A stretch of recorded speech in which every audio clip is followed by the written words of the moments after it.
Yo, what is going on, guys? Welcome back to another episode of In the Box, the post unrestricted free agency episode, except Nikolai Ehlers is still not signed. Babiak, how are we doing? I'll go with depressed and despondent today. I mean, look, we all knew this free agent class was going to be one of the weaker ones, and that was before, like in the 24 hours before free agency opened, like 5 of the 12 actual Mhm. good players who were going to hit market either got traded or extended. So there really was not a whole lot to do once the clock hit noon on July Yes, 1st. still watch the podcast. But yeah, we're probably going to spend more time on June 30th in the events that happen then than actually on July 1st on unrestricted free agency day. We're going to go in chronological order. We're going to start with the Florida guys getting re-signed: Bouchard, Marner sign and trade, Demko, Provorov, Romanov, Maccelli, Stankoven, Boeser, Bolduc, Eklund, Gavrikov, and Miller trade, Jeannot, Ceci. We're going to give like 1 to 2 good / underrated deals, Shabonov, and then we're going to do a Cody Ceci contract. Would you rather? Let's get into it. You ready, Babs? Let's. Okay, Florida pulled it off. Freaking re-signed both Ekblad and Marchand after last week signing Sam Bennett to an 8x8. We'll start with the Ekblad deal because it is just such a work of art by Bill Zito. He basically stood firm and said, we can only offer you this much. If you want to retire a Florida Panther, this is how we do it. $6.1 million. I think we both agree. He's going to be well worth that the first 3 to 4 years of this deal. He's still a guy that can give you 22, 23 minutes a night. Maybe not the same offensive defenseman that he was pre-2022 injury, but a damn good defensive defenseman at this point, more so of a two-way guy. Yeah, it's crazy. The state income tax doesn't even come into play when you take this much of a discount. They maybe he saves $500,000 a year on state income tax, but he's passing up $2 to $3 million in terms of what he would have got on the open market. So that's my initial thoughts. Zito is just so damn good. And Ekblad wants to stay where he's been since he's 18 years old. He got drafted in 2014, walked right into the NHL, wants to be a part of a dynasty. It's guys buying in and taking discounts. It's really simple as that. It is that simple. I don't think it's good for the league, honestly. I don't think it's good for the league that you have a team who, has made the Wants finals to. 3 years in a row. And this was supposed to be the year where, you had a great run with your guys. And now you're going to start losing some depth, the same way we saw Tampa and Colorado run into salary cap issues and have to shed a lot of depth. But through a combination of the salary cap spiking and guys taking big discounts, that just didn't happen. Florida is going to run back the exact same team, plus or minus Evan Rodriguez or someone who's frankly not important. Don't sleep on Erod that much. uh, I agree fully with what you said on Ekblad. That's a literal 2 to 3 million a year discount over what he should have got on the open market. So, like you said, it's not even a tax issue at that point. It's just this guy is taking a gigantic discount to stay where he's comfortable and to win games. Yeah. Yeah, it's tough because with Tampa, it was just a tax situation. If the cap was going up, they would have found a way to re-sign Blake Coleman. They would have signed Yanni Gorda, found a way to protect him in the expansion draft. Barclay Goodrow as well. They would have re-signed him. Those guys were only signing $4.9 million and 3.6. So I do think some context is definitely needed there. At the end of the day, with the salary cap going up, we're just not going to see these teams radically change that much in free agency. Unfortunate as that is, it's looking like guys are just perfectly fine staying where they are. And if not, they're going to demand some kind of sign and trade. I do want to say something with Ekblad. Obviously, I love this deal because Florida's window is the next 3 to 4 years. He's like smack dab in the middle of their age core, being the same age as Sam Reinhart and Sam Bennett, only a year younger than Barkov. But there's some risk with this deal to a degree, and especially as the years continue to go on. He's missed a shit ton of games like throughout the last 3 to 4 years. He missed 8 games last year before the Royd suspension, 31 in 2024, 11 in 2023, 21 in 2022, and 21 in 2021. So there is again, as long as he's there come playoff time, it's an awesome deal. It's insane. It's 6.1. But if he hit the open market, I didn't want any team that I liked to go after him just because there was serious age risk for that. But when the AAV is so low, you just completely ignore that and you sign him to that in a second. Yeah, there's enough risk there, but like not really though, right? Yeah, Because but given the salary situation, if Ekblad only plays enough games to be like their number 4 defenseman, they're yeah. built to survive that, and their cap structure around it is fine. They have Mikkola and Forsling on good deals. Mikola's a UFA, but again, they're getting $8 million in salary cap, and having Bobrovsky's $10 million come down to like $5 million next offseason. They basically have everybody locked up. It's insane. Lundell signed that 6x5 last offseason. Barkov still has like 5 years. Reinhardt's entering his second year of an 8-year deal. Bennett locked up. Like, they're only going to be able to improve. Like next season, they'll probably be able to add a pretty good middle six forward or another depth defenseman. Like, with the salary cap exploding, they have everybody locked up, and they're literally not going anywhere the next 4 to 5 years. That's correct. Again, I'm not sure if that's really good for the league overall. I mean, it depends, right? Dynasties do drive numbers as far as like, oh, are the TV ratings going up? Is there real interest here? At a certain point, there might be, because once the Panthers win 2 in a row, the narrative starts to become like, who's going to knock off the Panthers finally? Yeah, dynasties are probably good when it's like a bigger market. I hate to, like, I'm a South Florida guy, went to school there, but if this was like the Rangers, God forbid, or like the Chicago Blackhawks when they had their dynasty, in that case, I think it is good for ratings. But when it is one of the smallest markets in terms of league interest, I'm not so sure it's good. The other thing did want to bring up with Ekblad and him taking significantly less than what we expected, there also is context, the fact that he signed an 8-year, $7.5 million when he was like 21 years old. So there wasn't like, this is his one contract. He could say, I already made like $60 million. I'm going to take a little bit of a pay cut, and I'm still going to clear $100 million in his career. So I think that context is also needed. It's not like he's passing up this generational wealth to that he only has $20 million in the bank right now. He has a security, and now he just wants to win Stanley Cups at this point. It's interesting. I think the difference in that attitude between hockey and other sports, because in other sports, usually people look at it as kind of a negative thing of, oh, you're just ring chasing if you already have 1-2 championships and you're going to be taking discounts to win more. If an NBA player did an equivalent move, people would call him like soft. If it's re-signing, no, I disagree with that. Brunson took like $10 million less in New York.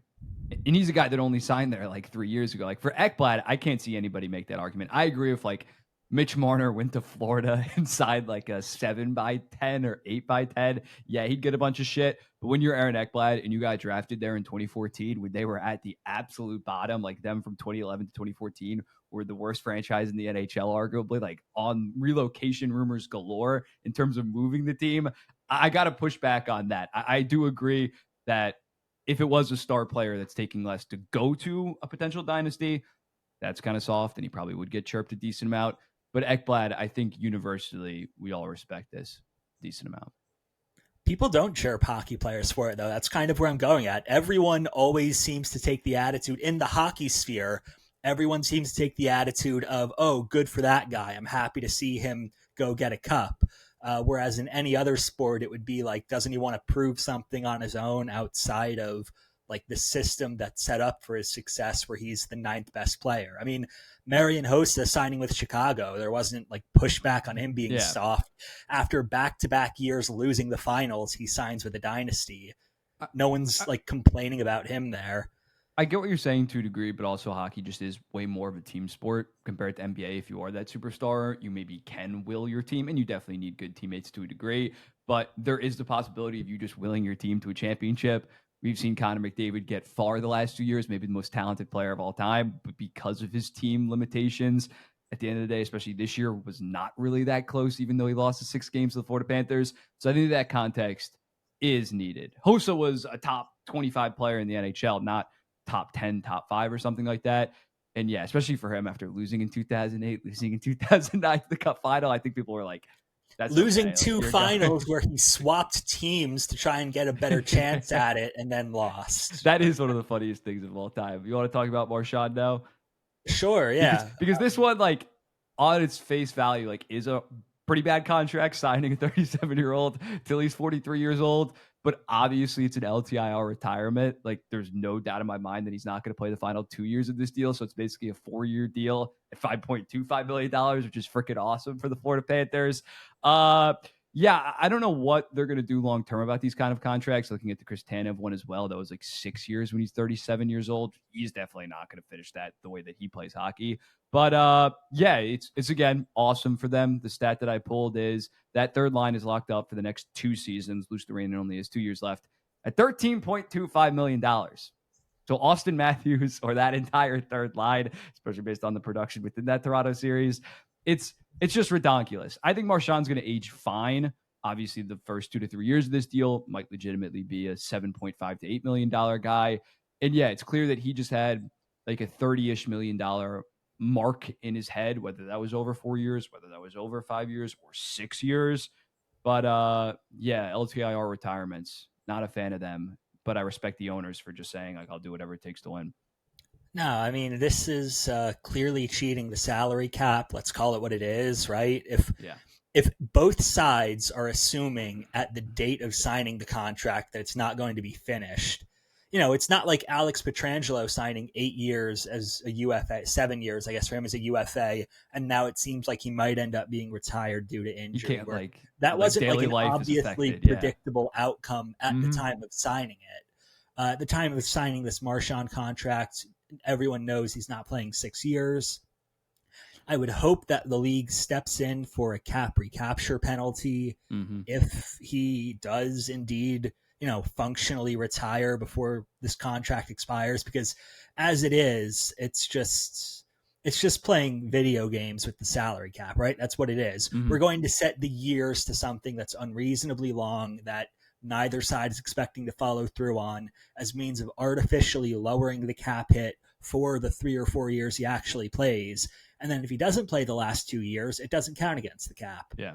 It's one of those interesting things, because that like Brad Marchand obviously has accumulated a lot of injuries that are present, but he definitely could play through it. So I'm sure even if they did a physical when he's 41, 42, he can prove to his ankle being like slightly busted and he cannot play for a full season. Yeah, I don't know what mechanism you bring in an arbitrator or doctor to say whether or not they could play or something, but something in the future has to happen with this, because we've seen these contenders just sign these absolutely ludicrous long-term deals. Jake Allen's only 33 or 34, but signing a goalie to a 5-year deal to get the cap hit low at 1.75 also kind of reeks of that. And yeah, it's unfortunate, but Florida plays by a different set of rules, and they're going to be running back the exact same team. I saw on FanDuel, they're only plus 700, and freaking Carolina Hurricanes are plus 750. Like, people are still believing in the Carolina Hurricanes to that degree, even though the Panthers absolutely pumped them and are bringing back the exact same team. It's true that both Tanev and Jake Allen are pretty similar examples where you're stretching years out unreasonably to artificially lower the cap hit. Although you could say neither of those guys are like true impact players the way Brad Marchand clearly is. So maybe this being by far the biggest example. He's still good, but he's not like giving the Marchand level impact. Yeah. So hopefully this being the biggest example so far will cause the league to make changes to how things run. I don't know if people should get their hopes up for that. Yeah, we got to take our wins when we can. They're fixing the LTIR for the playoffs. Next CBA will work on the LTI retirements. Also got some news. Dmitry Orlov, the San Jose Sharks, on a 2-year deal at $3.25 million. Breaking news on the podcast. The Sharks are battling to reach the cap floor. We're going to move on, though. Bouchard, 4 years, $10.5 million. I like it. I like it for the Edmonton Oilers, especially given the fact that there's some uncertainty with them going forward. Like, as long as they have McDavid and Draisaitl, they are probably going to be a decently high-level team. But when looking at it, Hyman is 33 years old. RNH is 32 years old. Ekholm's 35 or 36. Like, all of their core pieces might only have 4 more years at like an extremely high level of play. Not saying they're going to nuke it after that, but you get Bouchard on a decent discount, in my opinion, even if you believe that he's just this all-offense defenseman. He's like one of the best offensive defensemen in the entire NHL. So 10.5 for a guy that does what he does offensively, and I can dive into the numbers without McDavid and Draisaitl later. But yeah, he's a pretty safe top 15 defenseman in the NHL. Yes, he makes some boneheaded plays that here and there, but his overall defensive numbers are pretty strong, and there's no denying the offensive talent with this guy. And at 10.5, pretty solid. Wish that you got longer, but rightfully so. If I was him on an 8-year deal, I would have wanted 11.5, 12, $12.5 million. Yeah, it's fine. It's fine. Fine. No, I mean, that's what my take is, Yeah. right? Is it an overpay? No. Is it a great deal? No. Ideally, Edmonton, I'm sure, would have liked to go longer, but giving the stupid Trent Frederick money literally doesn't give them enough cap room to go there for 8 years, as you said. You are missing the forest for the trees talking about the risk of how long will this team be a contender with Hyman and Ekholm getting up there in years. The risk is you're only guaranteed one more year of McDavid. And if he walks, we don't know if he will or he won't, but you're only guaranteed one more year. That's fair.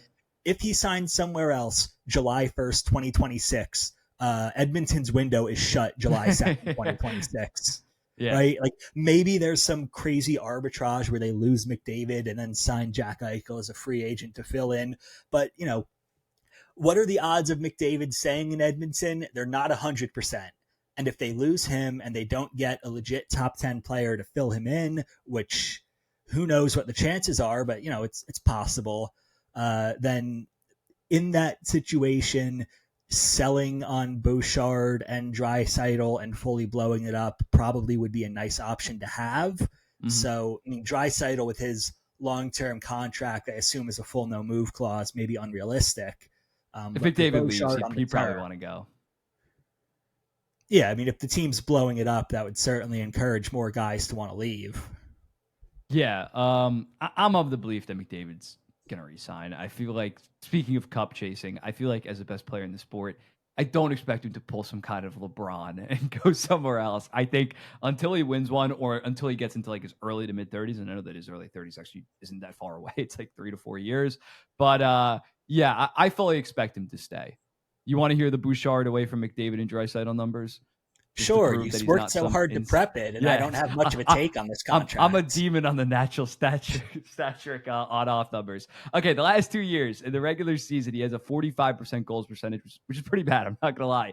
But he only gets a 7% shooting percentage and .870 save percentage. So his PDO is like 94%, 95%. The underlying numbers when he's not with those two, it's a 58% Corsi and 52% expected goals percentage. In the playoffs the last 2 years, away from those two, again, the rest of the Edmonton Oilers team's pretty shit. 58% goals percentage, 58.5% expected goals percentage, 58.6% Corsi.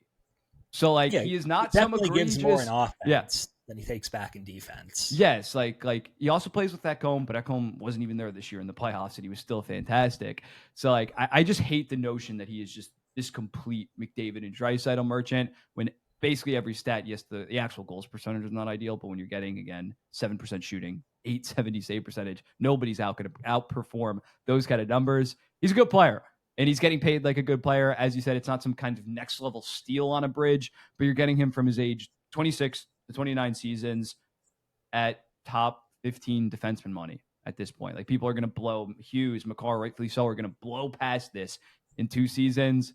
So I like it a decent amount for the Edmonton Oilers, and it gives them a little bit more cap space to spend compared to a long-term deal. Yeah, it's again, not a bad move. Certainly not saying that. It's just tough to rationalize, I think, the Oilers' whole offseason.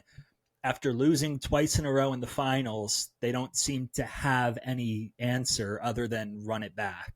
Yeah, there's no goalies out there, I guess. I don't know why they didn't, I guess they couldn't fit John Gibson's $6.4 million. But I mean, they couldn't. The Ducks took back, as we talked about last episode, the Ducks took back like $4 million in salary cap. So it's a shame that they couldn't attach something to that. But yeah, at this point, Jake Allen signed his 5-year deal. Like they're just fucked. And I guess you got to bring a goalie in at the deadline that historically doesn't really work out that well, trying to swing for a goalie. But yeah, I agree. I gave them like a meh and my tier lists of off seasons right now, just because the goaltending just not addressed. We're just running it back with Stuart Skinner and Pickard. Yeah, I mean, the elephant in the room that no one wants to address is that pending the outcome of certain court cases, Oh no. A goalie will maybe be available. Apparently, Kevin Weeks, like during free Yeah, agency, Kevin thing Weeks said is he would. already drumming on that. So, who's to say how that shakes out? But there's a version of the future where a goalie becomes available in mid-August for very cheap, and maybe Edmonton is banking on that. I would not be banking my team's future on that. I would at least try to have like a contingency for what if that doesn't work out. Yeah, I mean they've already done with a lot of PR scandals in terms of bringing people in. So if somebody is going to re-sign said or sign said player, definitely might be the Edmonton. I think he's from Edmonton. I could be wrong on that, but no, he's Yeah, definitely that Canadian. being a Bowman contract to fill the void of Evander Kane and Corey Perry leaving makes sense. All right, let's move on now. Character. Marner sign and trade. Let's get off that topic quick. Marner sign and trade. They gave up Nick Watt 8 years, $12.5 million.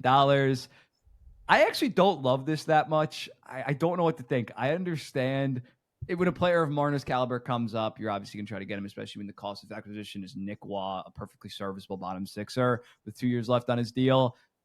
But Vegas's problem was goal scoring against the Edmonton Oilers, especially in those last 2 games.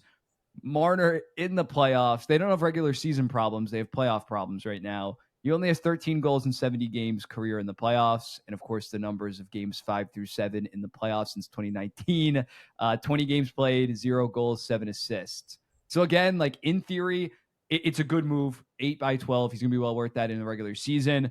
But now you look at their defense core of Theodore, Hannafin, McNabb, Whitecloud, Korzak, and like Jeremy Lauzon.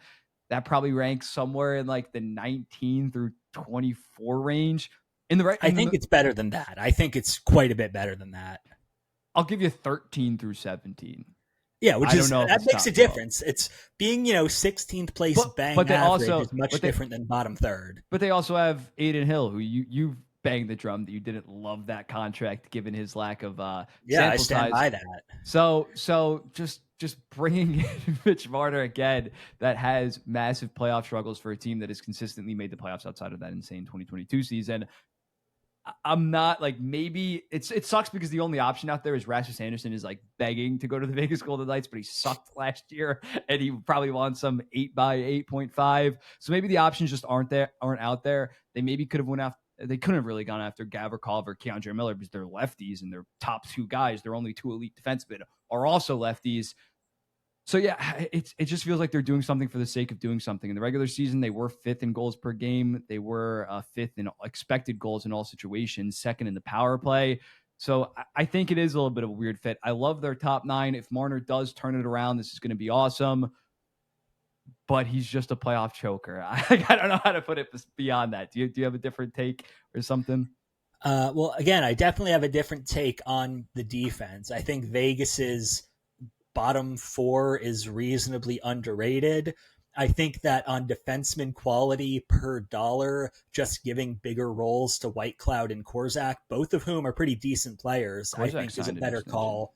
He did. 3.25 or something like that. He's one of those guys who's put up really nice analytic numbers in a pretty sheltered role. He's going to get a bigger role this season.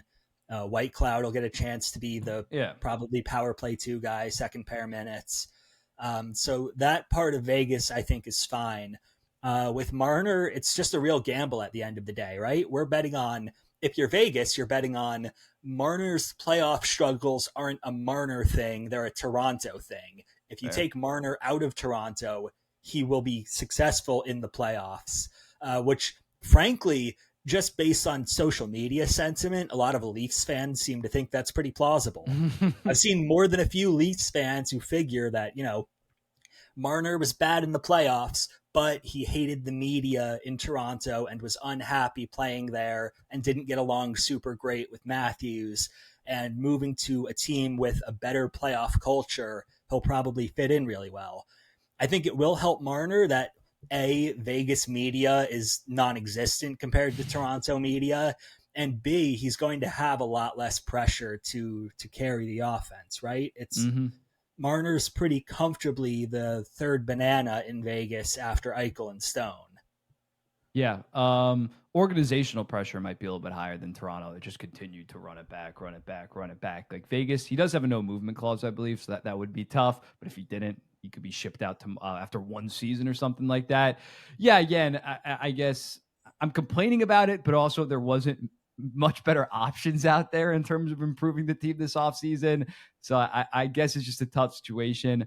I'm just saying, like, it's a decent gamble. It's a decent gamble to give that contract to Mitch Marner, a guy that has consistently been a playoff choker. That's, I don't know, some kind of like nuanced, complex take. Like I can't hate it. I can't love it. It's like a B. It's like a B move overall, in my opinion. What's interesting to me is that I think the contract itself, and it being Vegas probably is a huge part of this. The contract itself came in much lower than I figured it would be, right? If you told me 2 weeks ago or a month ago, Marner is definitely changing teams July 1st, I would have pegged the dollar number starting at 14 something.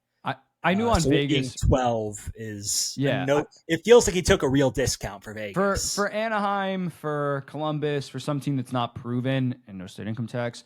Yeah, I agree. It probably would have been 13.5, probably would have been my guess. For Vegas, I was saying once it started to get rumored, I thought 12.5 just because like they're not going to give such a raise, like because they have to deal with the Eichel extension. They weren't going to give him 13.5 because then Eichel's like 14.5. But yeah, I think he definitely took a little bit of a dip in order to re-sign with Vegas in order to get that 8th year on top of it. I think is important for him to just have that security. So it's a solid deal. Again, he's a $13-14 million player in the regular season, but legitimately in games 1 through 4 in series, he's a $10 million player, and then 5 through 7, he's a $4 million player. It just I don't know. Yeah, let's move off this because I feel like we're just going to go in circles. Let's get to one where I have a strong take about Thatcher Demko. That is 3 years, $8.5 million. You're a lot more like fine with this. Again, I just don't understand it. The season that he had, and even in his Vezina runner-up season, he got shut down in like early March because of these injuries, and everybody's saying that he's healthy, but when you have such reoccurring, especially knee injuries as a goaltender, I don't know how he got $8.5 million. Last 3 years, he has averaged 35 games per season. 2 of his last 3 seasons have just been completely derailed by injuries. Yes, he was awesome in 2024. Yes, in 2021 and 2022, he's pretty underrated as well. Had like a 915, or maybe 2020 and 2022. I don't know, but like he's had some damn good seasons. When he is healthy, he is a top 10 goaltender. And I understand with the salary cap going up, 8.5 isn't that much money. But yeah, dude, it's a sizable risk. Like in order for this contract to be good, he needs to be a Vezina finalist and or top 5 in Vezina, like 2 out of 3 seasons, I'd say. It is a risk. But my issue with goalies is always giving way too much term for guys who aren't proven. Adin Hill, 2 good years as a starter. Here's 6 years of guaranteed starter money. Kevin Lankinen, half a season of being a good goalie. Here's 5 years of good goalie money. So, like, we've seen what Thatcher Demko's upside is. He's not consistent. It is risky. There's real injury risk. But Thatcher Demko, if he does get healthy, has a multi-year track record of being a great goalie. And this only being 3 years, I'm not saying it's not risky, but it only being 3 years really limits how much the risk is, right?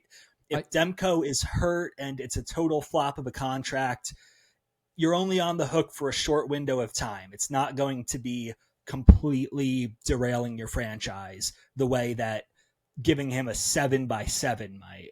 Well, I mean, something with this is it doesn't kick in next season. It's still one more season, so he's either gonna be bad, maybe could just be average. But if he's horrible, then you're like, holy shit, we're giving this guy $8.5 million for 3 more seasons, and like even if he's awesome, then you're only getting him for 3 seasons at that cap hit. You know what I'm saying? Like yes, it would be a good move if he is awesome, but like there's just I don't know what the need was to sign it on July 1st, I guess is what I'm getting at.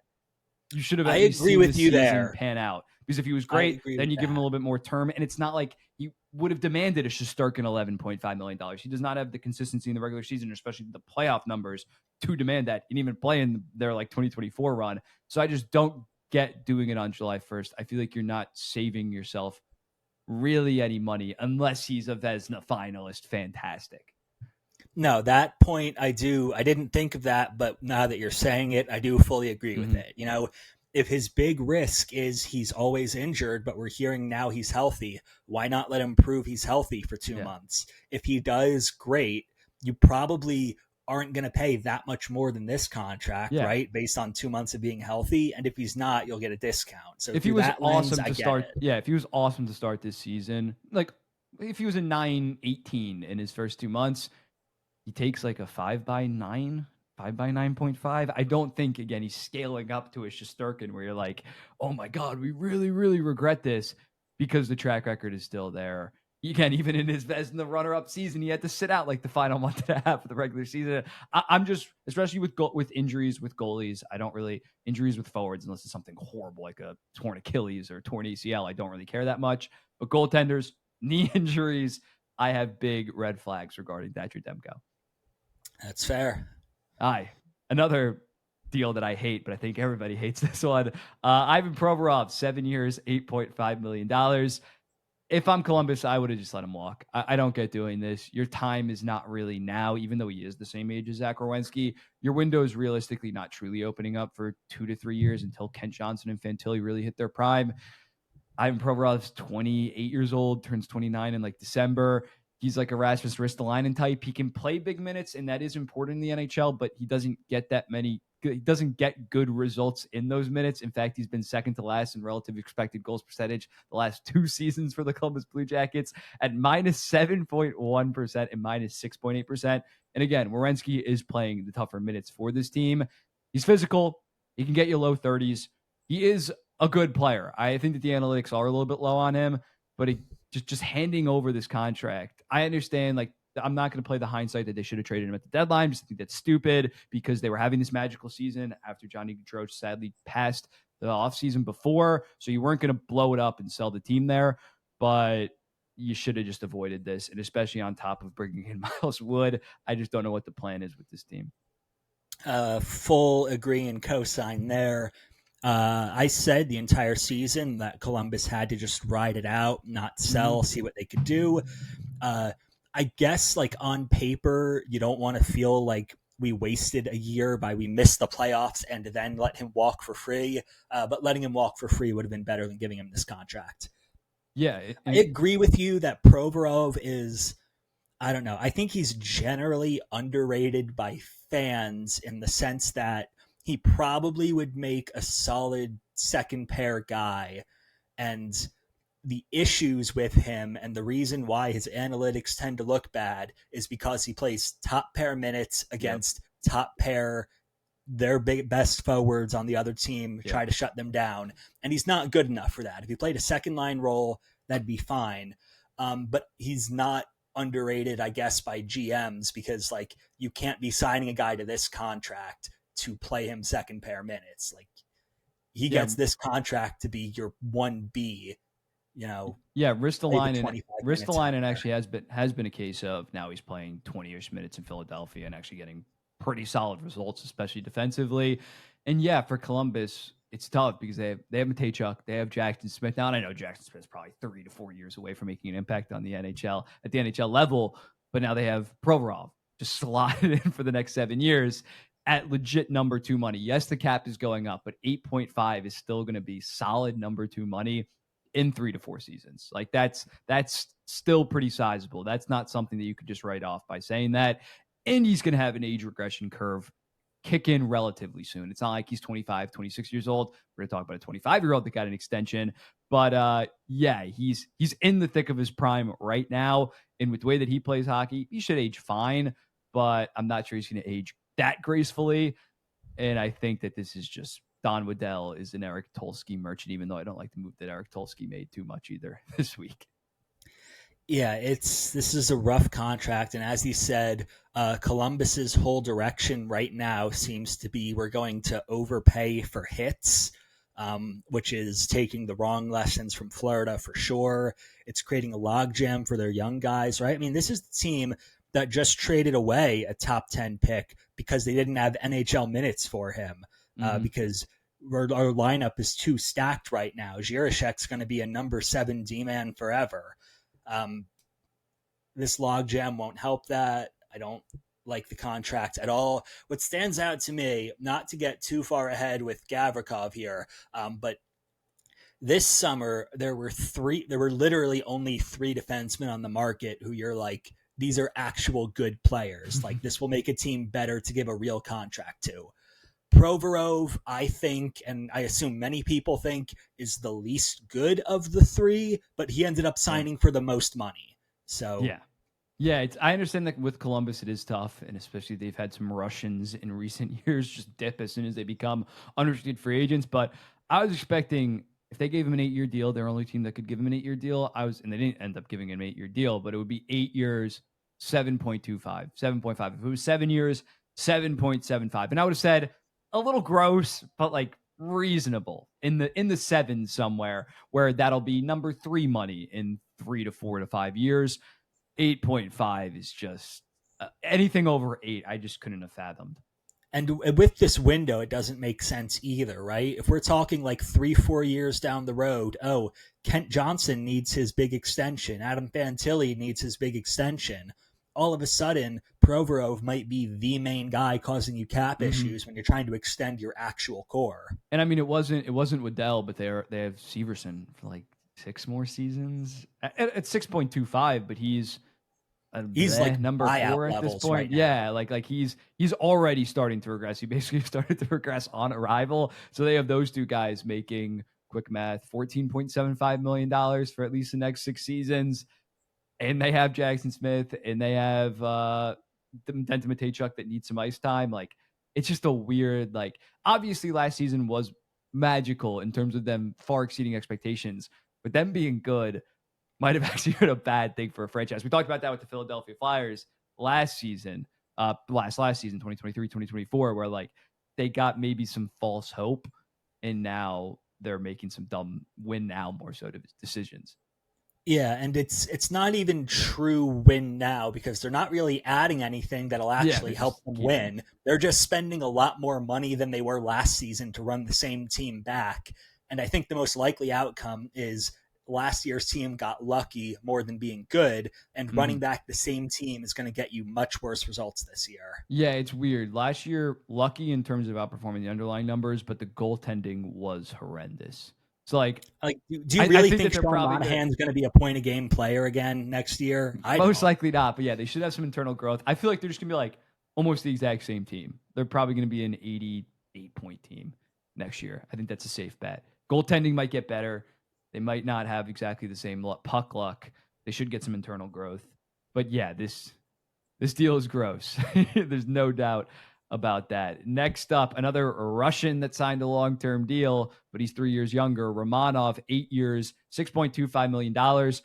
I don't like it that much. I'm fine with it. It should have been 5 to 6 years in the mid to low 5s. He's a good number 4, could be a solid number 3 in my opinion. It's tough because now he's going to be going from Dobson as his main partner, which they had pretty solid results, to Tony DeAngelo.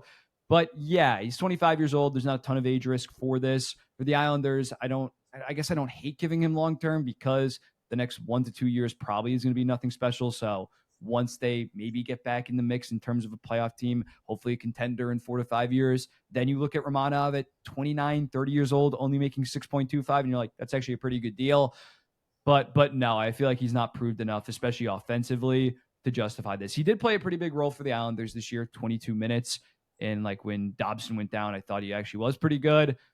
But I don't know how Darsh justifies giving him this much term at a solid AAV.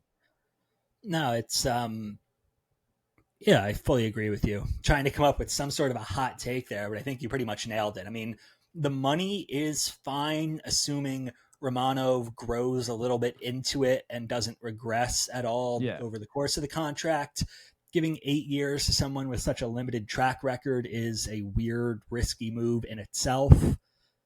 He has somewhat of a track record. It's nothing like special. I think at worst he'll be a $4.7 to $5.2 million guy. I do not foresee this becoming like we need to attach assets. We need to buy him out on this contract.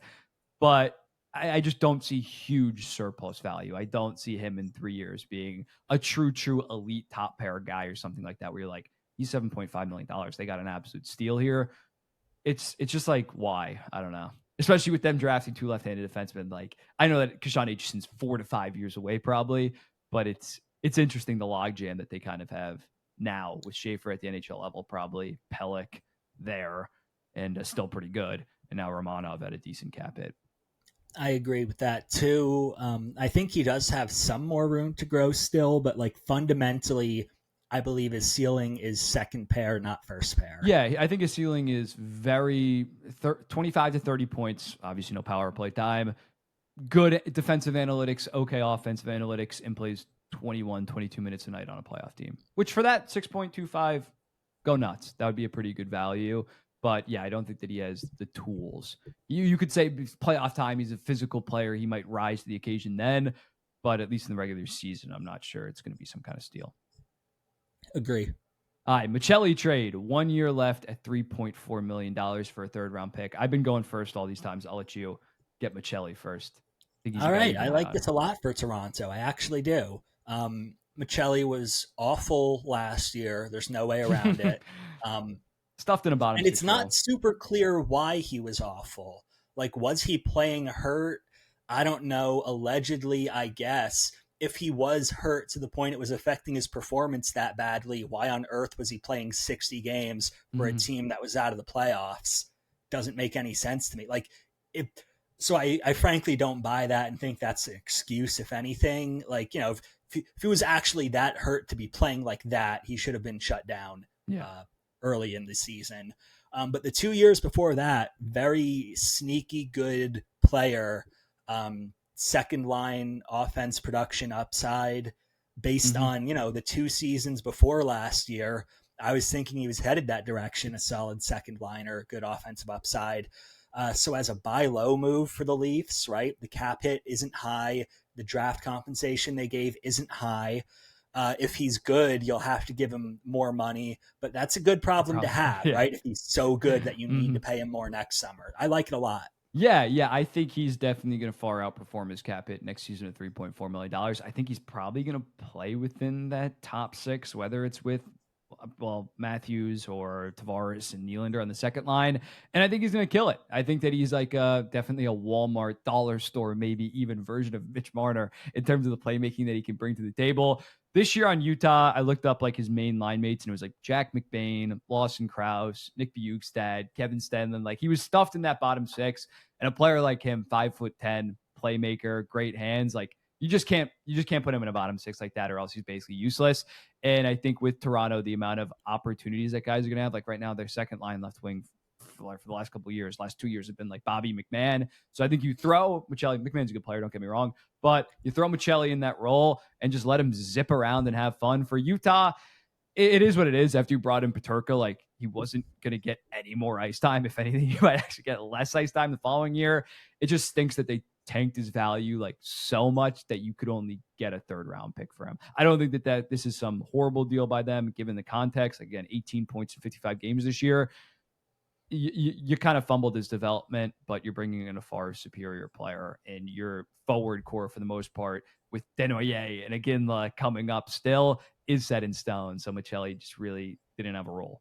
They already have a shit ton of young, small playmakers, is what I'm trying to say. Yeah, Utah's big picture plan will work just fine without him, but I do think it was really bad asset management of a guy who 2 years ago you looked at as a pretty good asset.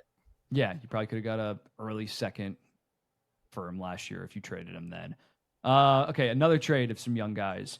Bolduc and Mailloux. Bolduc heads to the Montreal Canadiens. The Quebecois and Mailloux heads to the St. Louis Blues. I posted like an Instagram trade grades on this, so I'll let you go first. Huge Zach Bolduc fan. He was your Calder 5th place vote, right? The drum for him, yeah, all season. He was a phenomenal rookie year based on expectations. I hate this for St. Louis. I don't understand this for St. Louis. Montreal is getting a very solid third liner with top 6 upside, who can immediately plug and play in that lineup. He's the kind of player, I guess, that fits the Florida Panthers meta in a way that you would actually want him on your team, right? He's physical. He throws hits 100 around, hits. but he's actually like functional as a hockey player. Scored 17 goals as a rookie. Gives you 20 goals on your third line. You're happy with that. He's young, fits the core great. Mailloux had zero role on Montreal after the Dobson trade. So this makes perfect sense for Montreal to sell high on him. I don't really know what St. Louis is doing here, but I don't like it. Yeah, I looked it up after I made the trade grade, actually, and I didn't realize that Mailloux went from having, where is it? He had 47 points in 72 games last year in the AHL. This year, only 33 points in 63 games. That's definitely a And little bit literally some of the concerning. worst defensive Yes, analytics in the I had NHL. that Like too. it's not overstated. His defense really is that bad. In 7 It games, really he had 4 points, which is encouraging. 2 of them goals. 4.81 expected goals against per 60 in the entire NHL. Actually, second on that list was somehow David Savard, who played a full season at 4.41. But like, there was only one other player with at least 100 minutes that was at the 4 goal expected goals mark. So yeah, for St. Louis, again, I said it in the trade grades. If they really believe in Dvorsky, if they really believe in Snuggerud, if they really like Justin Carbonneau, it does make sense to move off Bolduc, who's not going to have much more of a role than he did this season. As you texted me, like, it's never a bad problem to have too many good forwards, but yeah, it's just what they think of Mailloux. 6'3", 210 pounds, offensive defenseman. There is some tools there with him, but it's going to take some development. Again, we thought the Broberg offer sheet was insane. I'm not trying to say that it's going to happen like that again, but people thought they were out of their minds for that $4.6 million. So I see somewhat of a vision for St. Louis. Montreal is the clear winner. And as you said, I think Bolduc's going to be perfect in that role. He's not going to be relied on to ever score 30 goals or have 60 points. They have 4 forwards far ahead of him. On the depth chart in terms of that. But yeah, they're probably going to lock him up at the start of this season after he fits pretty well on some kind of 6x5, and he's going to be awesome value for them. But I do somewhat understand it for St. Louis. Again, those young guys that I mentioned, Thomas, Kyrou, Holloway, Buchnevich, are also not going anywhere. And they just signed Pia Suter, like that a decent amount. But yeah, it's they have a clear imbalance in terms of their forward and their defense core. In Adam Juracek, who they drafted last year, I'm not that high on, continuously gets hurt, or another right-handed defenseman, so they needed to kind of scramble and find something else in terms of a young defenseman. Shouldn't have cost this much. They should have gotten like a second-round pick on top of it or something like that, but I'm not going to murder them for it. I think it's absurd that you're shouting out Mailloux's height and weight like it matters even a little bit. I'm just like, saying, right-handed defenseman, 6'3". That's what these GMs freaking salivate over. They do, but that's one of those things where, like, does size matter in the NHL? I mean, sometimes, sure, I guess, but like, if you use it, sure. Mailloux, he can be a poor man. At no point in his life has ever shown like he can use it. Right? This is a guy who's bigger than Sam Bennett. Sure, doesn't play like it. Yeah, I'll be honest. Defense, no physicality. I have not grinded a ton of Mailloux tape, but interested to see. Just for St. Louis, awful. However. think of how bad Tony D was defensively as a rookie, and that's what you're looking at with Mailloux. It's not good, but again, he's 21, 22 years old. We'll see. Again, I'm not gonna. It makes sense from an organizational fit standpoint. The talent is just too far, in my opinion. And I don't even like the argument for organizational fit, because we're talking about Maccelli as a guy who works in the top 6, doesn't work in the bottom 6. Bolduc will work anywhere in the lineup. That's a guy who can be a very effective bottom 6er if that's the role he's in on your team. Yeah, at the end of the day, they're betting on Mailloux. If he doesn't pan out, it's going to be a horrendous deal. I tend to think that it's not going to work out as much as they think, but they are the team that has a gazillion forwards, and they just drafted another pretty good winger, in my opinion. Justin Carbonneau. I'm not saying I'd rather have Carbonneau than Bolduc. Obviously, I'd rather have Bolduc, the guy that's proven it at the NHL level. But yeah, they got so many forwards, and you could blame Armstrong for drafting so many forwards recently. Dvorsky went 10th. Snuggerud was 24th overall. So yeah, they just have an influx. Holloway worked out so well, where Bolduc his role might not expand. Not that he's expendable, but his role might not expand beyond this on this team. I think to an extent here, you're even underrating their defense. I mean, They're Parayko, old. They're old Fowler, though. Broberg. It's They're not old. bad. They're Parayko, 30 years old, I think. Fowler's like 32, 33. Yeah, I don't think he's going to come in and like steal the top power play role or something like that. They put Nicoletti on waivers, funny enough, but they're clearly trying to get younger on the blue line. I gave it an A+ to Montreal. I gave it a C+ to St. Louis. I'm not saying I love it for St. Louis, but I don't think that it is this D- move for St. Louis. There is some type of a vision. Not one I agree with. Okay. Moving on. Boeser, the unrestricted free agent market, like 30 minutes into it, the second best forward on it, re-signed with his team. 7 years, $7.25 million. It's fine for me. This really just came down to Boeser wanting more term. Apparently, the Canucks only wanted to give him 5 years throughout the season. They ended up making a deal. Boeser, great shot, doesn't do much in transition, not that good of a skater, but you can basically rely on him for around 25 to 30 goals a year, 55 to 60 points. It is what it is. For a guy that wants to be a lifelong Canuck, you sign him to this deal every day of the week. Not sure you're going to get like insane surplus value because, again, he is 28, turning 29 this season. But yeah, I have some more concerns about Vancouver next season and going forward, but I think that this deal is perfectly fine. I think the dollar number is fine, but it being in Vancouver is confusing. I don't know what Vancouver's trying to accomplish by running back the same team that was so tortured last year. And I don't understand this whole angle that I guess Brock Boeser does want to be a Canuck for life. Yeah, That's he self-evident. probably could have got Based on 7.5, everything we 7.75 heard in the last market. month of the season, it sure didn't sound like that. He sounded out the door already in April. I think it was just because they were only offering him 5 years. And he's like, screw that. Like, if you're going to offer me 5 years, 7.5, like, that is such a gap. I guess he's not betting on himself to age that well. But that's him being like, I want more security. And he gets it, obviously, with the 7-year deal. As for the Canucks, we'll talk about this. Yeah, it's really just going to come down to Thatcher Demko and Elias Pettersson. Like everybody else, you can basically pencil in, as I said, for Boeser, like 25, 30 goals, 55, 65 points. Quinn Hughes is going to be awesome. No doubt top 5 defenseman season you can bank on. Maybe a Norris winning season. Hronik going to be a solid number 2. Pettersson going to be a solid number 3. Connor Garland's going to give you 50 points and great defense. DeBrusk is probably going to give you 20-ish goals, 50-ish points. Like everybody else, you can pencil them in. It just depends on Pettersson being a 90-point number 1 center and Demko giving you at least like a 9-13. If they don't get both of those things, probably going to miss the playoffs. Boeser, I'm not worried about. I expect they're going to miss the playoffs. I mean, I'm not worried about the dollar amounts given to Boeser or to Connor Garland or to Marcus Pettersson if we want to step back a bit.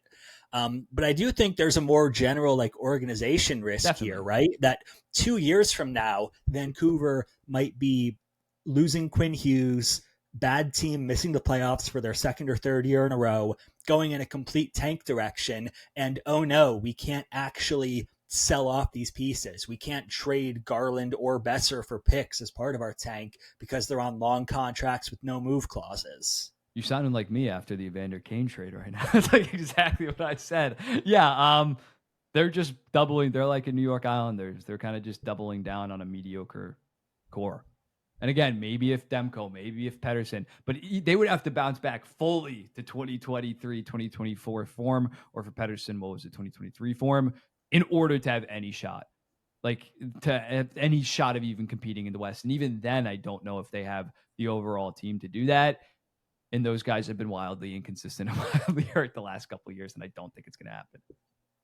Yeah, I mean, I can't think of more inconsistent forwards to be staking your franchise on than Pettersson and Boeser. JT Miller, for all of his faults, was the one consistently good offensive producer, and he's the one they didn't want to keep.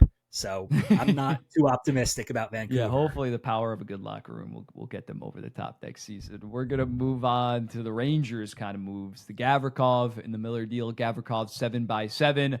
Miller then traded to Carolina for a first, a second, and Scott Morrow. We'll start with Gavrikov. I think we're in agreement with this. He's a solid top pair defenseman more so. Really carried a decent load in LA when Drew Doughty was out. Was basically their number 1. Yeah, he's a good player. Very good player for New York. He's a clear upgrade over K'Andre Miller. I'm making less than K'Andre Miller now, and you get all those assets. It's really good work by Chris Drury to bring in such a need at such a reasonable cap hit. Yes, yeah, great, phenomenal arbitrage. They got cheaper and better. Yeah, for the Miller, we'll really dive into the Miller deal. I feel like the Gavrikov one's just kind of straightforward. Miller, yeah, he's toolsy. I tweeted at him and Bowen Bauer like the ultimate if men of the NHL. Like, they have the tools. They maybe could put it together. In Carolina, yes, I'm a lot more optimistic for him in Carolina than if he re-signed in New York to reach his full potential. But this guy makes a lot of dumb turnovers out of position. I don't fully see it. And even when Ranger fans, like, this is not them turning on him just because he's traded. Throughout the season, there was a large portion of this fan base that was not a fan of K'Andre Miller. And you're giving him $7.5 million right off rip. I'm sure the actual underlying numbers will improve a ton because he's in the Carolina system. But in terms of this player, to give up that much, a first, second, and Scott Morrow, who Carolina fans gave up on after the Florida series for some reason, in my comment section saying, like, oh, he's ass. I think that's just too much to give up in terms of overall assets and in terms of the contract. The contract won't be like some kind of next level disaster, but it obviously depends on what Carolina, like, if they don't address that fucking second line center position, I'm going to lose it on Eric Tulsky. Well, I won't lose it, but I won't be that mad because I don't like Carolina. But they need, like, left-handed defense is not a problem with the Carolina Hurricanes right now on the roster. So it's definitely a confusing move for me and a little bit of an overpayment. I do see the vision here. I see the approach of, as you said, K'Andre Miller does have the tools. He has the tools to be a great player. Mm-hmm. As far as putting them together, not making so many dumb mistakes, you're betting that Brind'Amour can coach him into that. He has the tools to succeed under Brind'Amour's system. Can Brind'Amour turn him into a Carolina player just much faster and giving more offensive pop than anyone else on Carolina's blue line? So I'm much more, let's wait and see. I think you're going to be surprised how well he fits into that system. We'll see. I mean, but again, he is 25 years old. It's not like he's this 22, 23. Most defensemen aren't peaking at 25, to be fair. But I'm saying, like, defenseman peak, it's like 26 to 29. But yeah, I 2 to 3 years ago, if you tried to convince me on him or Bowen Bauer, I would definitely hear you out. But at this point, 25 years old, I just don't see some kind of huge next level shift. Again, the tools are there. It's possible, but you're paying him like a solid number 2 right off rip for a team that their defense core was not exactly their biggest problem, and they still have a massive gaping hole at second line center, at right-handed defense. A little confusing. I'm not too confused by it, honestly. I'm Unless optimistic they plan on putting this I guess out. Apparently they might put Nicky Shin on the right side with Slavin. Because if not, then you have Slavin, Miller, Nikishin all on the left side. Good defensemen can swap sides. It's not super uncommon. I'm not at all concerned about a team of Carolina's system quality and Brind'Amour's coaching quality having an issue where there's too many left hands and not enough right hands. I don't think that is even popping up as a concern. Yeah, they're too well set up for that to be an issue. Yeah, that's true to a degree. Again, I just, it's tough because Carolina, but like I need them to land some kind of difference maker to move me.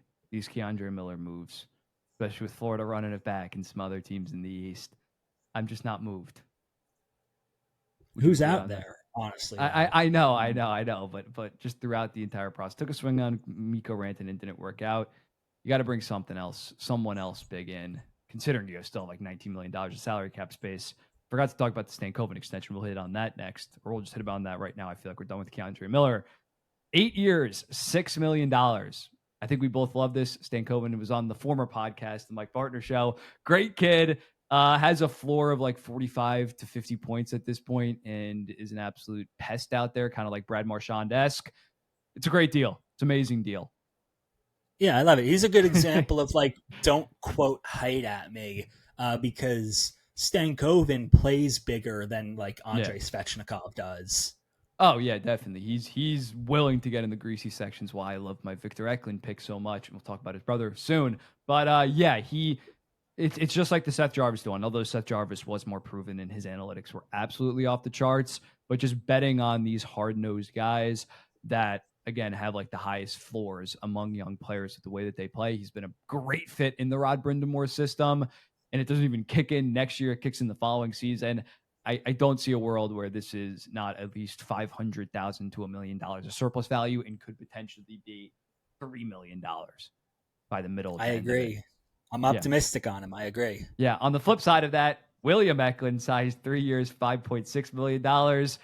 This really just comes down to me. We talked about it in our group chat. Like, if his agent was set on saying like 3 years or less, we just want some guaranteed money now to ensure the financial security of Eklund. And then we'll talk later down the line, extension in 3 to 4 years. Sure, I guess Mike Guerrier's hands were tied. If this is Mike Guerrier being like, let's only give you 3 years right now, I absolutely freaking hate it. I don't think that you should be giving 3 years. It has to be him just wanting guaranteed money now, considering it was signed on July 1st. Because, yeah, I don't get re-signing such a young guy for 3 years, a year out before he hits the restricted free agent market, a guy that has taken steps every single year, went from 45 points to like 58 this season, was a former top 10 pick in 2021. And now it makes it interesting with Celebrini and Smith next year once they're extension eligible. Do they also do this 3 to 4 year deal? Do they do 8 years deals? Because this Eklund deal, although it's going to be amazing value for those 3 years, kicks in the following season. Like, maybe that last year San Jose will have like serious aspirations, playoff cup aspirations. Like, you're getting a lot of surplus value, but in years where you're probably going to be battling for a wild card spot, maybe being the third best team in the division. So that's my problem with it. But if it is the agent just saying we're not going long term, I guess it's okay. Yeah, I mean, we were really on the same page, just coming at it from different angles there, because bridging Eklund, given San Jose's current timeline and current cap situation, bridging him is such a dumb move for the team that, like, you can't rationalize it any way other than, okay, Eklund must have said that buying out UFA years wasn't even on the table. Yeah. Going into this negotiation. That's the only way it makes sense. Because otherwise, spend the money now while you have the money now and make sure you get Eklund's best years. I mean, obviously, Eklund will be well worth this. It's like you said, obviously, he's going to be worth this contract. He's already a much better player than this dollar number. It's just how the RFA system works, that this is what he's getting paid. Will he be more than worth the contract in a way that actually matters for the San Jose Sharks? I doubt it. But, you know, Eklund is setting himself up for a really nice payday 3 years from now. Yeah. I assume betting on being a $10 million player at least for his big boy contract. Definitely. And yeah, when talking about the security, like, he just locked up $17 million. Like, God forbid he blows out his knee or something like that. We're not hoping that happens, but like, by doing this, he's going to be set for the rest of his life. So I respect it. And also, like, maybe he loses out some money because this year he goes for 75 points and even a 3-year bridge deal would be 7.5, but he gets that guaranteed security. And yeah, I think we might see some more players do it. It sucks for the team. It sucks for a team like San Jose. What would you have gone for Eklund on an 8-year deal today? I would have gone 10 if he asked for it. Okay, I don't think he's worth 10 this minute. I would have said 8.75. I would have given it. I'd go up 10. I mean, 10. I think it's when you're talking about a guy of Eklund's age and his growth trajectory where he is getting better, that's the one situation where you actually are allowed to say, well, given that the cap is rising, it's actually really only this much money. Because giving Eklund 8 years starting next or 2 seasons from now, you're not guaranteeing necessarily, because there's always risk of, you know, what if he falls off, plateaus, injuries, but you'd feel 90% confident that you're getting all good years if you give him an 8-year contract this summer. Yeah, $10 million might feel a little bit crazy, but if he's a 70-point winger for 5 of those 8 seasons, that's going to be worth $10 million in the bigger cap environment. I see the vision. I just think, given the leverage, I think 8.75. Probably could get away with a lower number, but 10 is like, if that's what he wants to be happy, I'll give him that now, because I will not be surprised in the least if he goes off for 70 points next year or the year after that, and then his extension after this contract, we're talking 7-8 years, 11 million. It wouldn't surprise me. Yeah, it's definitely possible, but there was definitely a conversation probably about 8 years. I would be fascinated to know what his agent said. If it was like 10, 11, like we don't give a shit. We want our long-term deal down the line when the salary cap is going up. I'm very high on him as a I am player. too. He was my number 3 prospect back in 2021, and I've loved him since. And now we got his Uh, brother. yeah, it's like you said. It's going to be real interesting what happens with Celebrini and Smith if either of them take the same approach of like, technically I'll listen to an 8-year extension, but that's like my number is going to be like a fuck you, Yeah, shut up type that's just number. like Our only serious negotiation is going to be a bridge. yeah, that's just the dangerous precedent of, in my opinion, Celebrini's obviously a better player than Eklund and going to be a better player. Smith is on the same level. I'm very high in Eklund, but I'd probably still go Smith. Those guys now might do the exact same. And then although I think they're gonna be amazing players, and I think even when they sign their extensions eventually, they might live up to them, but you're gonna be paying not great surplus value compared to maybe some other teams that lock up, like a Carolina that has Seth Jarvis. I'm not saying Seth Jarvis and Stankoven are better players than those guys eventually, but you have those guys locked up on amazing cap hits for San Jose doing this 3 to 4 years kind of thing.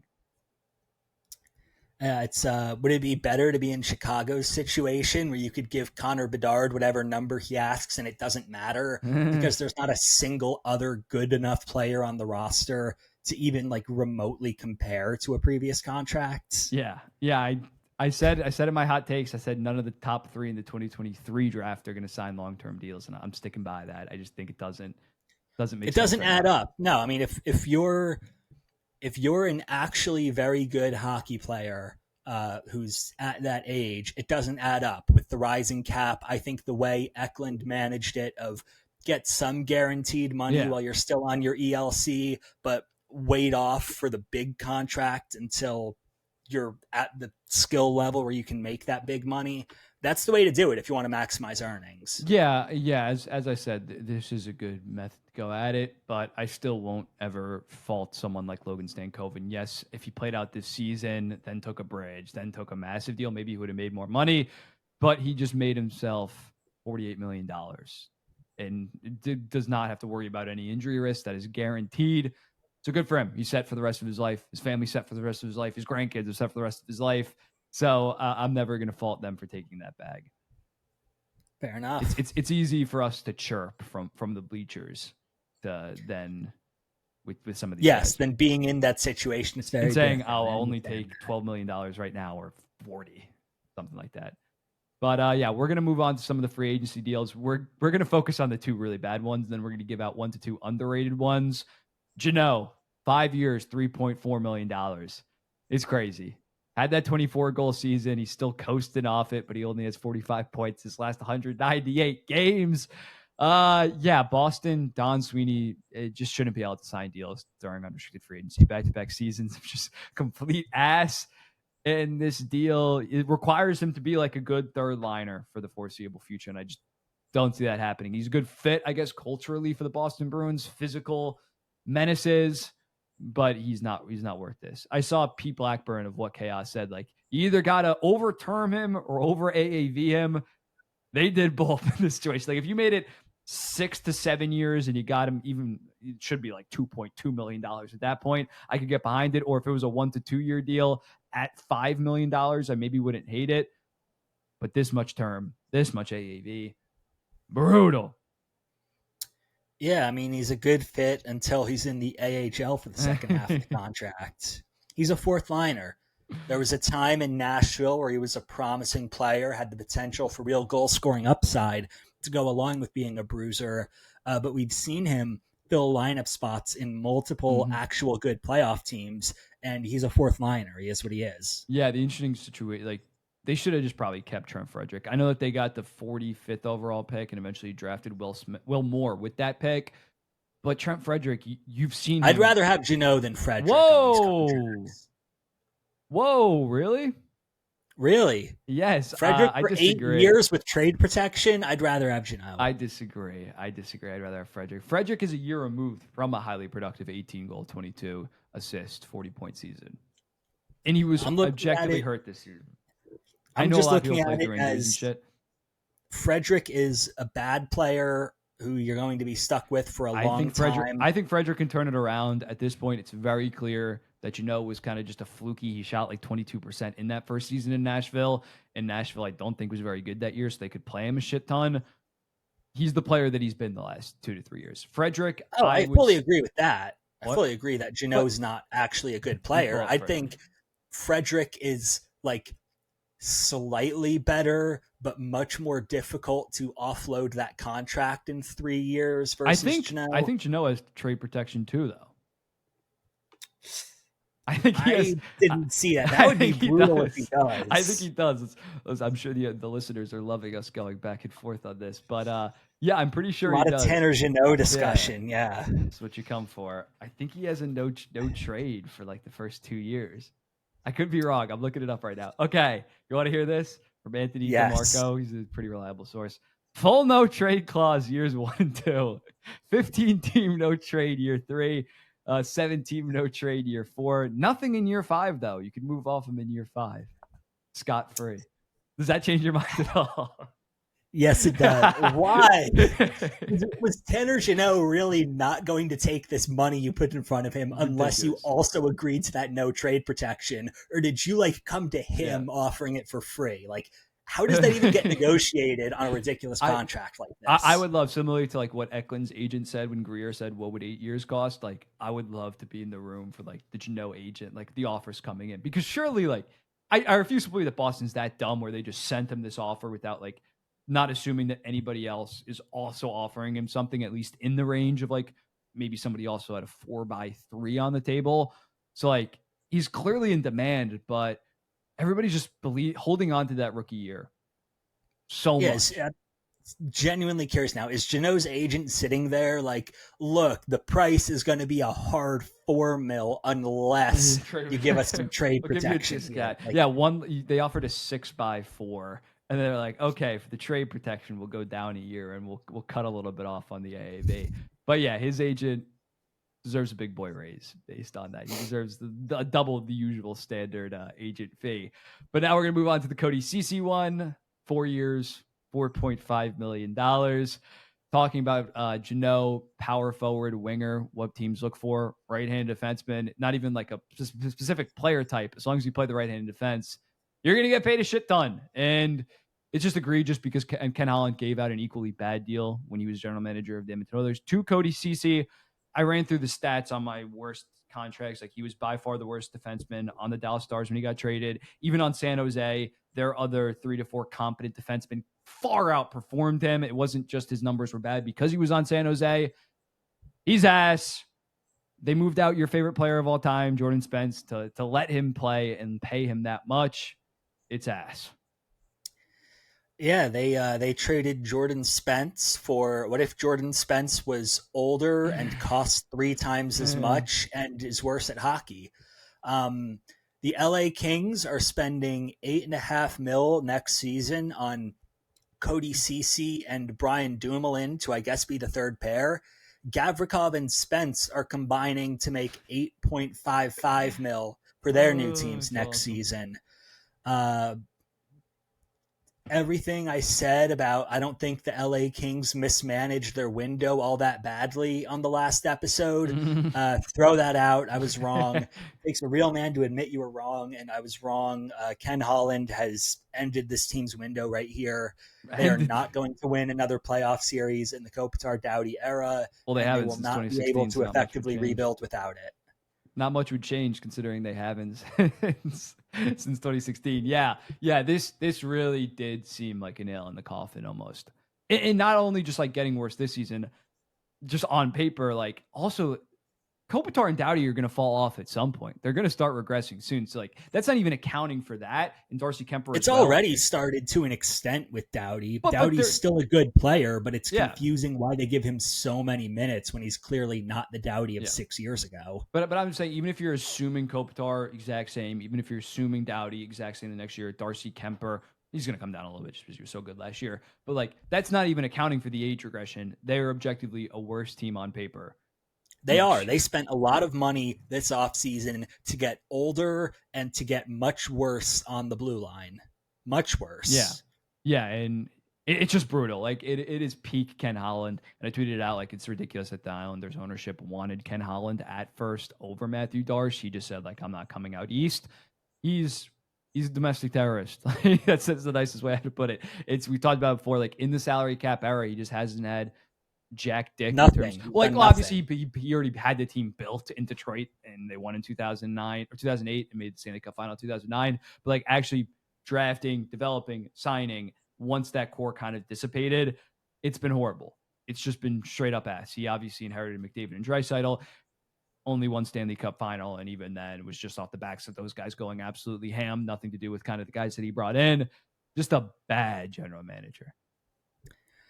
Bad GM making very bad moves, and it's so absurd, right? Because the one silver lining of them losing Spence and Gavrikov is, it's going to make the team worse, but at least Brant Clark will be able to play real minutes next year. If Cody Ceci plays more minutes than Brant Clark this fall, I don't think Ken Holland should be like allowed to walk freely in public. The thing, I mean, Dallas had no right-handed defenseman, but he was playing like 21-30 in Dallas. Like they gave him a decent, and that's actually a general manager that I respected, Jim Nill. He was getting serious ice time. Yeah, I mean, 2-time GM of the year, Jim Nill hasn't found 3-time. any good right-sided Ds yet. Somehow. But yeah, the right-handed defenseman. Like I understand paying a right-handed defenseman a little bit extra, but when they're objectively bad, to give him this deal is nuts. Like it literally had a better one at home who was cheaper, and you just dumped him to Ottawa. He doesn't play physical, tough style, playoff hockey experience. That's what he'd tell you. Does Cody Ceci play physical, tough? He's just like a pylon. He doesn't hit anyone either. He just gets skated around. Yeah, it's brutal. Let's mix it up. We shat on some free agent signings. 1 to 2 underrated signings. I'll go first. I think Jared Bernard Docker in Detroit is a pretty nice snag, considering they have such a need for defensemen. He's a right-handed defenseman. They got him for like $850,000, like basically the league minimum. Not saying he's going to turn into anything special, but I take that bet every day of the week if I'm Detroit. He's still only 24, 25 years old. His underlying numbers were pretty solid. Again, I'm not expecting him to be a core piece going forward, but could he be a solid third pair guy going forward behind Moritz Seider, behind Axel Sandin Palika? I think it's definitely possible. And Yzerman, although the Mason Appleton deal was kind of ass, he avoided any like seriously bad deals. And I also do like the JVR a little bit. Like I think JBD could surprise some people in Detroit. Sorry, my brain just broke because I'm looking at the list of signings to come up with things here. I thought you said Orlov signed for like 3-something cap hit. His cap hit is $6.5 million. 2 years, $6.5 million per year. I just assumed, what is San Jose doing? I assumed that they said the total and then slashed it half. No, 6.5 is not the total. That's the per year. That's awesome. Good for Orlov. They got to reach the floor, man. They got. I'll put that edit in. People are gonna be commenting. That's not 6 points. Brutal. That's not only underrated. I'm genuinely at a loss for coming up with. I can give my other one. I like Korzak. That's an extension, but I like that as an underrated grab. I think the Flames extending Ball, and in hindsight of what some of these other actual useless players got, Ball has real upside. Could be a second pair guy. I think Mikael Granlund is okay. I don't love Anaheim's desperation to win now, but I do give Granlund credit that he seemed to help a lot of the young guys in San Jose develop. So if he's able to work that same magic in Anaheim, help McTavish get back to his top level, that might end up being a nice move. It doesn't make any sense in the context of we already brought Chris Kreider in this summer. Last year, when they're hopefully actually a decent playoff team, it's not good. Not a fan. They already brought in Kreider. I think Granlund's skill level is worth the money, and again, he seemed to be very helpful with San Jose when you look at how much those young guys were developing versus Anaheim and Chicago's total lack of development. Yeah, that's fair. For my, do you have another one you want to get rip?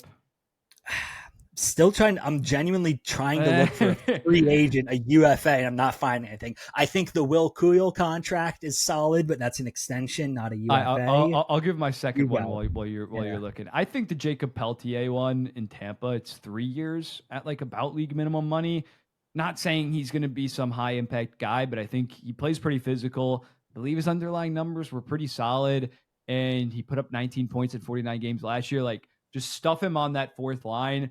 He's still only like 23 years old, 24 years old. So the fact that they got him at such a reasonable cap hit going forward, I think we could look back on him and he could be a productive $2.5 million fourth line. Again, if that's what we're talking about is like one of the better deals of free agency, it's obviously shit. But that one caught my eye. I was like, oh, 3 years for a 24-year-old that has played solid at the NHL level. Like, pretty solid work by JBB in terms of just like continuing to improve their bottom six, bringing back Yanni Gordon, now getting Peltier.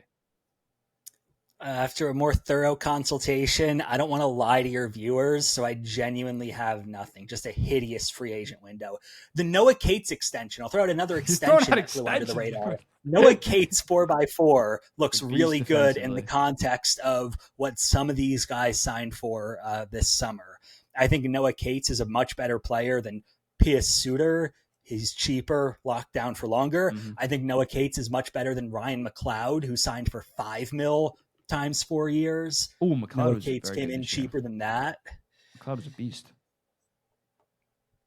He had 1 year of producing any real offense outside of a bottom six shutdown role, and they committed $5 million for him. Dylan Holloway had the exact same thing. You're not high on Dylan Holloway. These guys escape Edmonton and they become monsters. Maybe they're New York Rangers West. I can lie to the viewers and say Ryan Lindgren was a sneaky good ad. No. You want me to lie? No, we're going to talk about another UFA that happened yesterday now, though. Shabonov headed to the New York Islanders. I had to talk about this. 24-year-old Russian, 67 points in 65 games. I'm not as high on it as some New York Islanders fans. It's a risk you take every day of the freaking week. Why not? You're not giving up any assets. You're paying him like $950,000. But I think we do need to temper it a little bit. He's 5'8". You've always referenced this. You look at the KHL leaderboard in points, and it's Josh Levio, Nikita Gusev, Kravtsov, Barabanov, all within the top 7. Like, the league has not been the same since COVID, since the Ukraine invasion. Like, I'm moved by Ivan Demidov posting 0.8 points per game because he's 19 years old. He's playing against grown men. Shabonov is super skilled at the end of the day, and I think you take that chance. And he's not a horrible skater like Nikita Gusev was. But yeah, it's good. There's upside. I think there's a 65% chance he's out of the NHL in 3 years. There's probably a 25% chance that he's a scoring third liner or okay second liner. And then like a 5 to 10% chance that he's actually legit in elite. But you take that. That feels like a fair way to break it down. Yeah, it is genuinely low risk. If it doesn't work out, if he's not an NHLer, you gave up nothing. You can bury the whole cap hit in the AHL. Only 1 year obligation. Like you said, it's absolutely worth pointing out that the KHL today is just straight up a much worse league than the KHL 5 years ago. For obvious current event reasons, since the Ukraine invasion, not a whole lot of Europeans from other countries want to play in the KHL right now, and that does make the league lower quality on the whole. Yeah. So you can't one-to-one compare his numbers to Kaprizov because the KHL as a league was much, much better when Kaprizov was playing in it. Yeah, and even with Kaprizov was one of the best players in the league by the 2016-2017 season. I looked it up. Kaprizov's 2 inches taller. He came over to the NHL at 23 years old, and in his final season, he was like the best player in the entire league. So he was stacked multiple elite seasons. Shabonov had a very good season last year as well, and then this year really entered that eliteness. But yeah, he's 24 years old. He turns 25 in October. So he's like a late 2019 or early 2019 draftee. Siplikov was 6'3", 220 pounds, and played with the mean streak. Like, there was always going to be a role in the NHL for him, most likely. I think he's a damn good player as long as he can stop taking dumb penalties and his finishing can kind of return. He can be an impact middle sixer, if not a very good fourth liner. Versus Shabonov, it's either going to be very good or Nikita Gusev 2.0. He's back in the KHL in no time. Yeah, the Gusev path is definitely viable, but we'll see. It could work out. It's If worth it the chance. doesn't, there's no risk. And hopefully this means that the Islanders move off Peugeot or Engvall, because although they don't have some amazing forward core, they have like 11 decent forwards at this point. Need Cal Ritchie to get some minutes. You want to do the CC Would You Rather now? We'll run through this. Can't wait. I'm so excited for this one. All right, we're going to do a Cody CC Would You Rather, his 4x $4.5 million contract. Would you rather have that contract or another contract? Darnell Nurse, another Ken Holland contract, 5 years, $9.25 million. 3, 2, 1, Nurse. Yeah, Nurse still has flashes of good top four play. Yes, it's for an extra year. Yes, it's for almost $5 million more. But I can be sold on Nurse being an adequate defenseman, and he has been an adequate defenseman at times for the Edmonton Oilers on their playoff runs. I think they're roughly the same age, so the age doesn't play a huge factor here. But yeah, Cody Ceci is a league minimum guy and actively hurts your team. Darnell Nurse still does provide some value. Yeah, some value as a productive player. It's that number, man. Every time I hear it, that number makes me feel something. That's gross, disgusting. 9.25. I mean, he got that in the flat cap environment when Gavrikov, who's a better player, just signed for $7 million. Wait, are you saying that Nurse's is worse or better? Nurse's contract is better because the player is better and there's actual value. But like, man, it's horrible. Yeah, it's obviously horrible. Yeah. All right. Yeah, I thought we were on the wrong page for a second. We were that you chose which one's worse. But yeah, it's ass, and that's how bad the Cody Ceci one is. Like, he's putting him out there as like a -1, -$2 million player at this point. That's where I'd rate Cody Ceci, about -1.5 mil. Yeah. All right, next up, Andre Palat, 2 years, $6 million. 3, 2, 1. Ceci. You'd rather have Ceci than Palat? I think the 2 years plays a big factor in this. Palat is like a league minimum player. Yeah, the 2 years definitely does sway me potentially that, it's possible to get rid of. But, Palat also does have the move protection in there, which makes it kind of difficult to get off of him. It might force you to buy him out instead of attaching a pick to trade him. Palat was just dreadful this past season. And at Palat's age, I think there's literally no hope of that improving at all. That's fair. Yes. Yeah. CC could maybe be a $2.5 million defense. Maybe. But all right, next up, Mika Zibanejad, 5 years, $5.8 million. 3, 2, 1. Zibanejad. Mika, easy. Yeah, he did play pretty good in the back half of the year. I had to throw this on to piss off Ranger fans. He's probably going to be a $7-ish million guy for the next couple seasons. Defensively has really fallen off a cliff. But he still can have stretches where he actually is maybe worth $8.5 million. It's definitely better than Cody Ceci, even though there's another year on top of it. Mika Zibanejad is fundamentally a good hockey player. The New York media feels like the wrong thing for him at this point, because they're just going to be so hard on him no matter what. But I think if hypothetically the Rangers did a cap shed, we're going to send Zibanejad out for nothing like Kreider to like an okay-ish team, not like a Ducks bottom feeder type team. He's got the full no move, though. He does. But, hopefully with how brutal the New York market is, he's encouraged to try to get rid of that, because like, I just think there feels like such a huge gap. As someone who lives in the New York market, there feels like such a huge gap between the way that like the vocal Ranger fans and the sports section of newspapers talk about Zibanejad versus like the actual reality of, this is a 60 to 70 point, 30 to 40 goal, very good player who had one down year. He hasn't been that good. Even the year prior, he wasn't anything special. For the year prior, he was like a really nice 2C, which you would take it as money.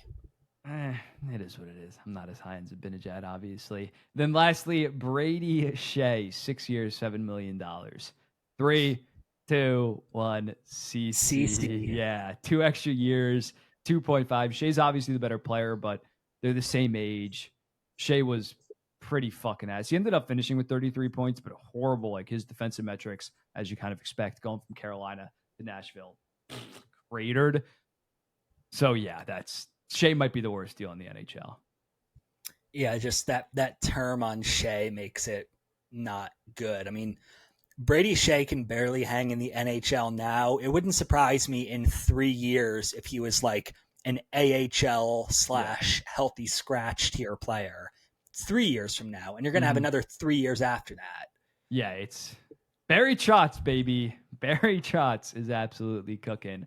But that's this week's episode. We went for almost an hour 30. Thank you guys for watching. We'll try to do it once a week now that we're like in the off season. We're not going to take some kind of break or something like that. But yeah, thank you guys all for watching. Greatly appreciate it. We'll be seeing you in the next one. Peace.